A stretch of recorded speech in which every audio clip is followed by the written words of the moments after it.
27-year-old young man named Christian Toby Obumseli bled out in the lap of his girlfriend on the 3rd of April 2022 in Miami. He was found with a vicious stab wound near his heart by the Miami police when they received a horrifying call from Toby's girlfriend saying, "My boyfriend is dying!" It was reported that she said man was found with huge loss of blood all over the apartment and that Christian Toby was hardly looking and holding on to his dear life.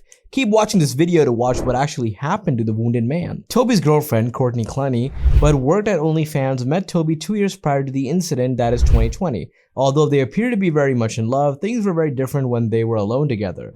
The pair was noticeable for their physical and loud fights, and the police were even called to their flat several times. However, the biggest conflict happened to be in April of 2022, during which Toby almost bled to death and begged for his life. But what actually led to this? Amid the incident, Courtney told the police that she had nothing to do with this, but police thought otherwise, hence she was brought in for questioning, and an interrogation of about 5 hours took place.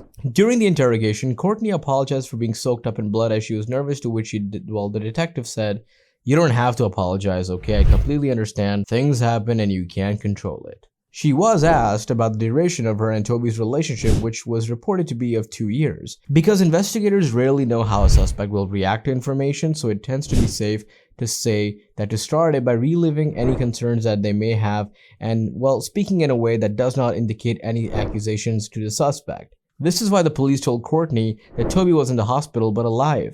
As a result, the suspect was way more likely to open up and feel at ease. The suspect talked about how her and Toby had broken up, but Toby had come 2 days before the incident where an argument took place, and Courtney stated that she may or may not have overreacted and also got scared during the argument. Furthermore, in the investigation, Courtney told about her profession, that was being an Instagram influencer, whereas Toby worked in stocks and crypto, and how they both had planned to move in together in a house and get a third dog. Also, the only explanation Courtney gave up prior to her arrest for stabbing Toby was that there had been an argument and things had gotten out of hand.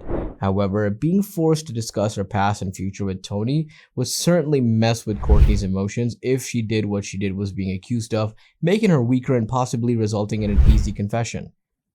According to Courtney, the argument started when she and Toby stopped sharing their phone locations to one another, and the conflict eventually led to Toby pinning Courtney to the floor and choking her. He's like choking or like pinning me or something, I can't breathe. As a result, she retaliated by throwing a knife, a kitchen knife may I add, across the room at 10 feet distance that stabbed in the chest.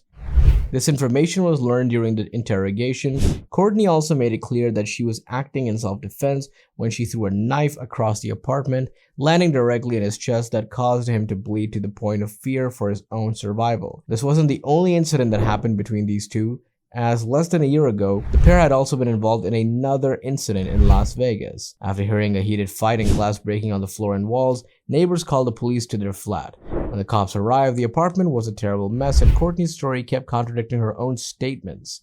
In the aftermath of the incident, Courtney was taken to jail and detained for 12 hours overnight, but Toby chose not to file any charges and fought for his girlfriend's case. He fought for her to get released. Although this may seem small, investigators did come to the conclusion that Courtney had attacked him that evening by hitting a glass at his head.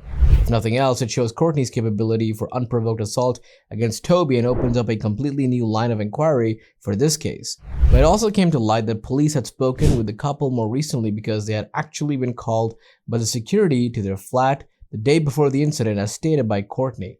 Although the cops have been up there one other time yesterday for absolutely no reason. However, when the cops were called, they were able to capture a video through body cams that was very different from the story that Courtney gave in the investigation. In the footage, Courtney was in a panic state and was worried about getting a restraining order before Toby could. And it was also seen by the building security that Courtney also pushed Toby out of the elevator and screamed at him as well. It should be mentioned that Toby wasn't acting aggressively in the particular situation. Therefore, the detectives knew that officially disproving Courtney's claims would be difficult because everything at this point, and in cases like these, is just a word of mouth.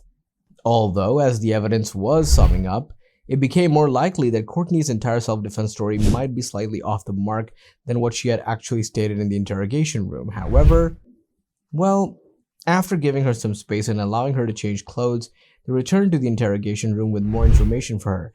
Now, at this point, it was very important to note how Courtney was going to take this information, as this news was very sensitive, After repeatedly asking about Christian's situation, the detective said to Courtney, "We have to inform you that Christian did not make it. Unfortunately, the doctors did what they could." Courtney was seemingly in a state of shock and made a request to the detectives, "Can I please have a hug? Am I allowed to do that in here? I need to hug my mom and I cannot be left in a room like this by myself." The detectives' response to her emotions made it clear that they were pretty sure that what took place was the result of self-defense. In fact, one of them had even stated earlier that he was confident that she would be permitted to return home that night and that everything was going to be alright. Therefore, it wasn't difficult for her attorney to persuade them that she was innocent, and as a result, she was released from custody without being charged. Keeping in mind that the detectives were unaware of any of the evidence described, and all they knew up until this point was that Courtney had told them. It should be noted that as time went on, evidence started gathering and Christian's case was beginning to gain strength. The details on her prior offenses were also revealed when the body camera recording started go viral. Unflattering videos of her getting wasted in public surfaced after her release. After that, some people began humiliating her for the obvious reasons that she had been drinking and that she had been sobbing nonstop while being interrogated. I mean, it does look suspicious, doesn't it? Few days had passed when a footage that was secretly recorded by Christian was found on his phone. The footage did not show Courtney in the best light as she was shown violently screaming and physically and verbally abusing him. She had also used racial slurs against Christian, so Christian's family formally took Courtney to court as a result of this and numerous other accounts that indicated that she was the abuser. And it was at this point that a medical examiner who had examined Toby's body and drawn a verdict had the ball in his court. And that's what made the final stroke.